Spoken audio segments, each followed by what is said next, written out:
السلام عليكم. لا تنسوا الإعجاب بالفيديو والاشتراك في القناة تشجيعا لنا لنستمر بنشر المزيد إن شاء الله. السلام عليكم ورحمة الله. ازيكم حبايبي؟ عاملين ايه؟ يا رب تكونوا بخير وبصحة وعافية. النهاردة هنعمل مع بعض أحلى فتة من اللي ريحتها تجيب آخر الشارع، على طريقة أمي وأمك بتاعت زمان. تمام حبايبي؟ شوفوا كانت ريحة الفتة وكنا بنحبها قد ايه. كانت ريحة الفتة فعلا تجيب آخر الشارع، كان كل الجيران بيشموا الروايح الجميلة دي ويجوا بيسألوا انتوا عاملينها ازاي. احنا النهاردة هنعملها مع بعض. اول حاجه هنجيب الميه على البوتاجاز، حله فيها شويه ميه وبصلايه متقطعه. اول الميه ما تغلي هننزل باللحمه بتاعتنا علشان نسلقها. نزلنا حبايبي باللحمه بتاعتنا اول الميه ما غليت زي ما انتوا شايفين كده. تمام حبايبي؟ هننزل بنص معلقه، ربع معلقه فلفل اسمر عشان ما نغمقش الشوربه، وهننزل بنص معلقه سكر علشان اللحمة بتاعتنا تستوي بسرعة. أول اللحمة ما تغلي كده في الشوربة هنوطي عليها ونسيبها تستوي على نار هادية. مش هنضيف إضافات خالص دلوقتي، حتى الملح مش هنحطه دلوقتي. لما اللحمة تتسلق 3/4 سوا كده هنحط عليها الملح بتاعنا، وأي ريم تلاقيه فوق الوش تشيليه بالمعلقة أول بأول علشان خاطر الشوربة بتاعتنا ما تسمرش. تمام حبايبي؟ متفقين. دلوقتي حبايبي بقى هنعمل الصلصة بتاعة الفتة. جيب كده معلقة سمنة بلدي كده حلوة،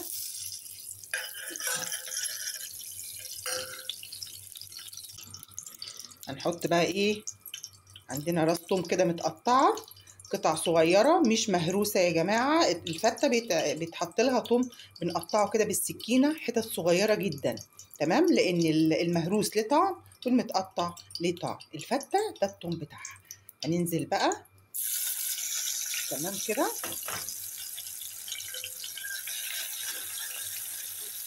مع كام فص حبهان بقى كده، بيدوا بقى طعم وريحة ما حصلتش.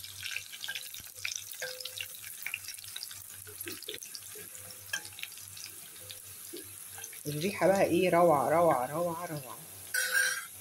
نوطي بس النار بتاعتنا علشان التومة ما تتحرقش. أول ما تاخد اللون الذهبي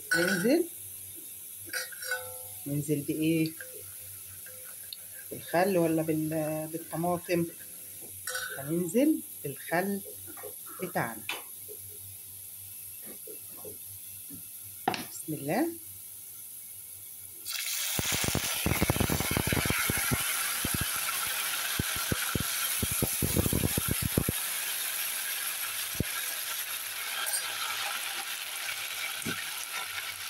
يا سلام يا سلام على الريحة الروعة.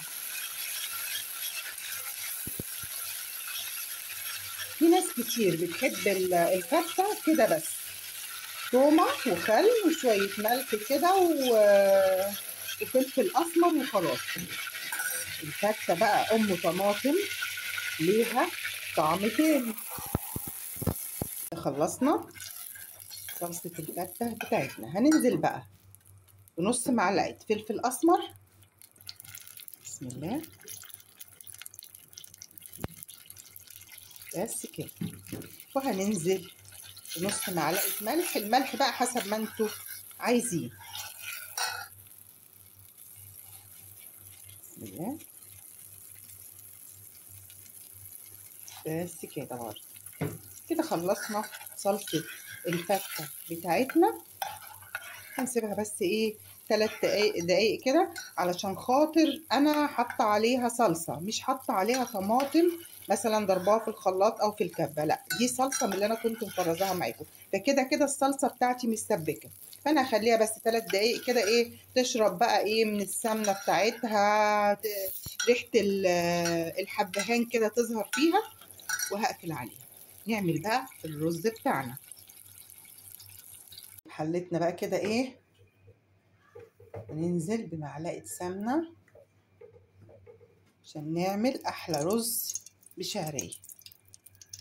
رز الفتة يعني رز بشعرية.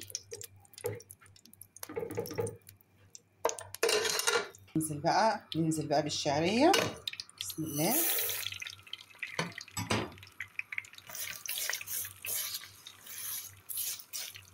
زي ما قلت لكم فتة يعني رز بشعرية على طول كده. اي رز تاني لا. احلى فتة تاكليها برز بشعرية. حمر بقى الشعرية كده نخليها لونها ذهبي جميل، وبعدين ننزل عليها الرز كده. حبايبي الشعرية بتاعتنا اتحمرت بقى لونها جميل، هننزل عليها بالرز. نمر الرز، نفضل نقلب بقى لحد الرز ما يتشرب من السمنة، يتغلف كله، يبقى احلى رز مفلفل. بس هننزل عليه بمعلقتين زيت كده، بيديله لمعة وبيخليه تحفة تحفة تحفة. بسم الله. بس كده مش كتير. نفضل نقلب بقى ايه دقيقة كده لحد الرز ما يتشرب من السمنة بتاعته. من الشعرية تحفة ذهبي الجميل. لا تعمليها فاتحة تعجن لك الرز، ولا تعمليها غامقة تغمق لك الرز. الرزاية بيبقى لونها كده ايه غامق، مش حلو، ما بيبقاش شكله حلو بصراحة.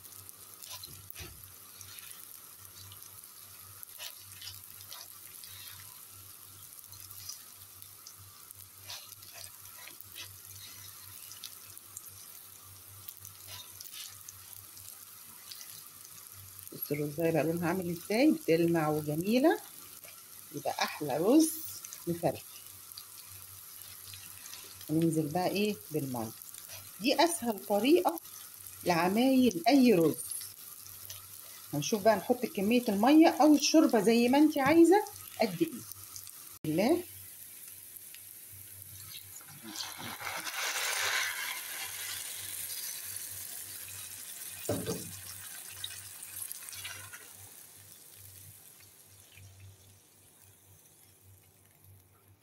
انا لا بعاير لا رز ولا ميه طبعا. احنا يعني كلنا كستات كبار بتبقى عندنا حته الخبره في المقادير بتاعه الحاجه. بس اللي لسه بيتعلموا بقى، بصي لما تيجي تحمري الرز زي احنا ما حمرنا كده وهتنزلي بالميه او بالشوربه، خلي الشوربه او الميه فوق الرز بعقله بالظبط. ده المقدار الصح. لا بعاير لا بكوبايه ولا بعلبه ولا باي حاجه من دي. انا يعني بعمله كده بالبركه وبيطلع زي الفل. تمام.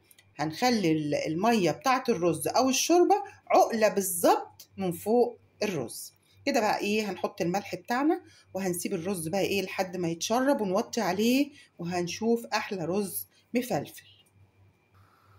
احنا كده عملنا الرز وعملنا كمان الصلصه، وعملنا كمان اللحمة اتسلقت. يبقى فاضل ايه؟ فاضل نحمر العيش بتاعنا. نيتنا بقى كده، وهننزل بمعلقة سمنة كده. تالي كتيرة شوية. بس هنسيب معلقة السمنة دي تتقدح. تمام. عشان ننزل بالعيش بتاعنا على طول، عايزينها تتقدح كده. حبايبي السمنة اتقدحت وطلعت كمان ايه دخانة كده. تمام. انتوا هي مش باينة في التصوير. هننزل بالعيش وقلبي بقى ايه العيش في السمنة دي. وطي بوتاجازك وقلبي بقى. يا لهوي على الريحة والجمال.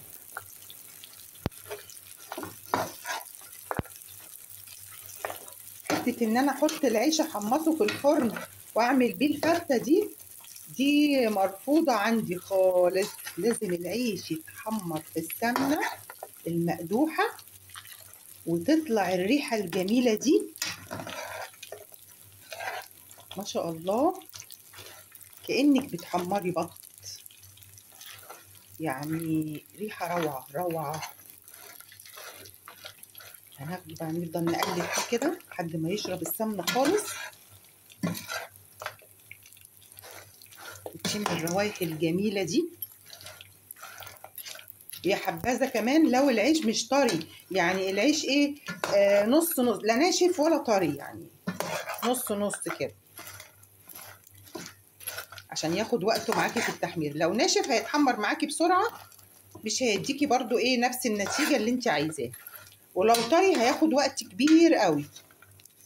لكن احنا عايزين العيش يكون نص نص، لا طري ولا ناشف.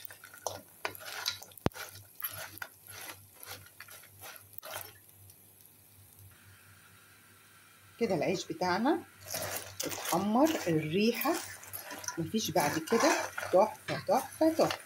تمام حبايبي، كده احنا خلصنا الفتة بتاعتنا كلها. نبتدي بقى نلم الهيصة دي كلها في طاجن جميل كده، وهندوق وهنشوف أحلى فتة.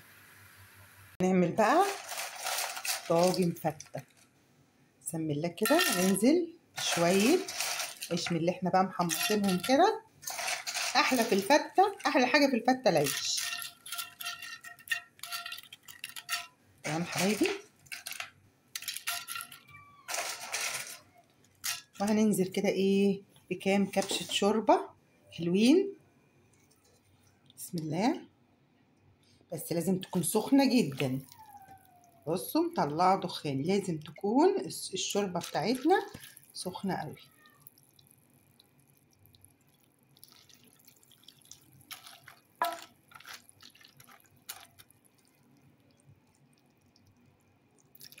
بس كده. وننزل بقى بمعلقتين صلصة من بتاعة الفتة الجميلة اللي احنا عملناها مع بعض. بسم الله كده ايه، مش كتير برضو، بس بتدي طعم خطير. بس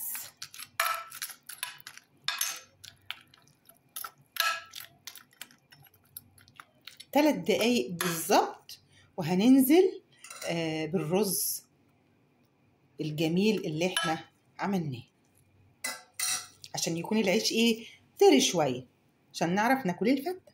مش هناكلها بعيش ناشف، لان احنا لما حمرنا العيش نشف. تمام. فاحنا الشوربه دي هتطريه شويه صغيرين، مش عايزينه معجن. هننزل بقى بالرز بتاعنا.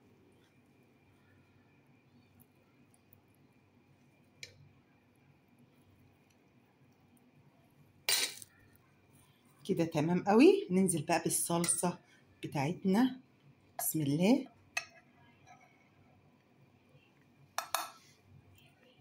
وبكده حبايبي خلصنا الفتة بتاعتنا، طلع تحفة تحفة تحفة. أحلى فتة عملتها معاكم النهاردة. جربوها بالطريقة دي هتعجبكم، بس يا ريت تمشوا على الخطوات خطوة خطوة زي ما عملناها مع بعض. ما تنسونيش في الدعاء، لايك وشير، واللي ما اشتركش في القناة يا ريت يشرفني بالاشتراك فيها عشان يوصل له كل جديد. أسيبكم برعاية الله وأمنه. السلام عليكم ورحمة الله.